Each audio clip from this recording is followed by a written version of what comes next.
My name is Zach Baker and I am a Key Account Manager at Trade Sales. So what we're looking at today is two custom 20-foot engine module rebuild kit containers that we have designed for an OEM supplier for the mining industry. So what we have here is a relocatable site solution where our OEM can consolidate all the parts required for an engine rebuild on site.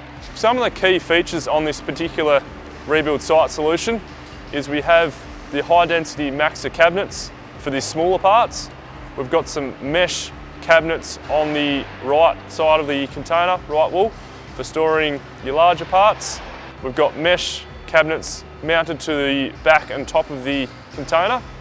Also got some mesh doors mounted on the side doors of the container for storing your hydraulic hoses. We've also got some extra tie down points along the back and front of the container to support those larger items in transport. One of the key features of this particular project is the swing doors on the side of the container.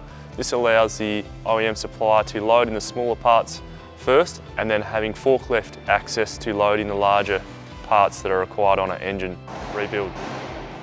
The tie down points on this particular container are recessed to minimise any tripping hazards.